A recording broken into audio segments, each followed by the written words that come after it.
Hi guys, my name is Dr. Huey and I am a professor of psychology at New York Institute of Technology. Today I am going to go over with you a single sample t-test, and the best way I'm going to do that is with an example. So let me pull up my slides here and screen share with you. And just to remind you guys, a single sample t-test is where you're comparing a sample to a general population mean. So you know the population mean of a specific piece of information, and you're going to compare that to your sample's mean. So for our example, what we have is a researcher that was studying the psychological effects of a devastating flood in a rural community. The researcher was interested in finding out how hopeful or unhopeful people felt after the flood. 10 people were selected to participate in this study and to complete a short questionnaire. And one of the questions were how hopeful people felt on a scale of 1, extremely unhopeful, to 4, neutral, to 7, extremely hopeful. So just so that you guys are aware, in this example, the population mean is 4. It's neutral because people the population before people experienced the flood was people didn't have to feel hopeful or unhopeful. There was no devastating floods. They just felt neutral. So our population mean that we're comparing our sample to is 4. We'll go over that a little bit in more detail as we get started with the example. So we have the data for the example. These are all the participants, 1 through 10, and these are their scores of hopefulness. So participant 1 had a score of hopefulness of 5, participant 2 had a score of hopefulness of 3, and so on and so forth. So these are all their scores. And the first thing that you're going to do is you're going to state the null and the research hypothesis. So the null hypothesis is that people who experience the flood will not score differently. So there's going to be no difference in terms of hopefulness than the general population in our respective sample.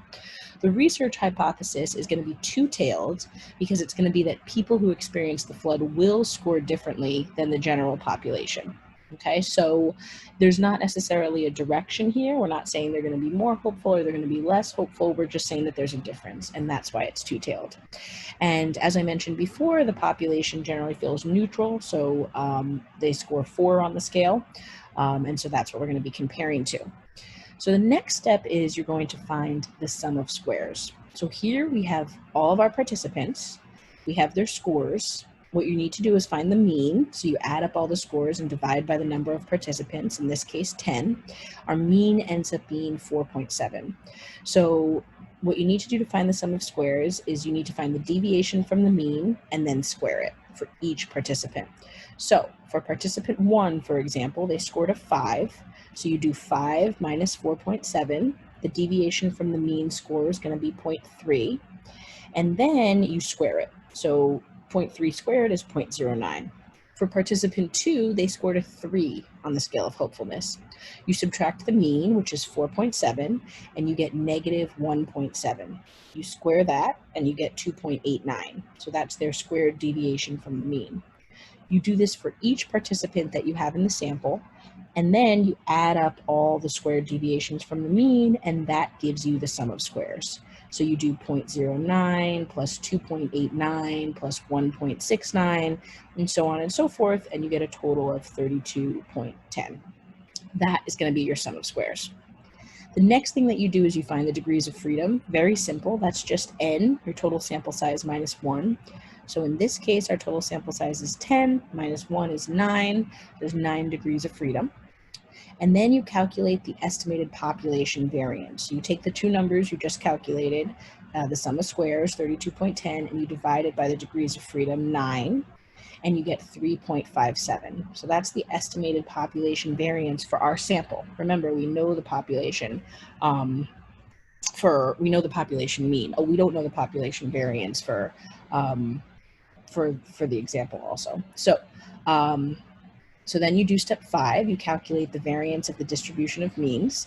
So what you do is you take that number, the estimated population variance, and you divide it by n. So 3.57 divided by 10, and you get 0.36. So our variance of the distribution of means is 0.36.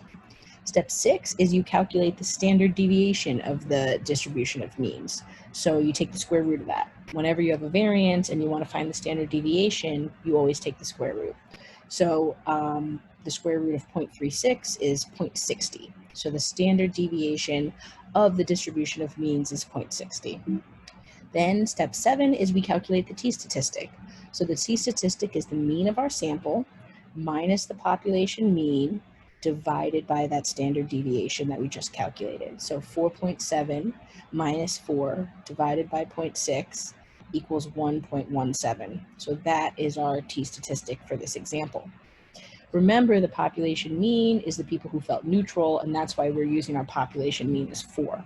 That's what we had discussed in the beginning. So step 8 is you're going to determine the sample cutoff score. The researcher wants to be really strict here, and they're going to use a 0.01 significance level. If you remember, our hypothesis was non-directional, so it's a two-tailed test, and we have 9 degrees of freedom. So when you look at your table, the sample scores cutoff needs to be either greater than 3.25 or lower than negative 3.25, so because it needs to fall outside of our normal distribution curve.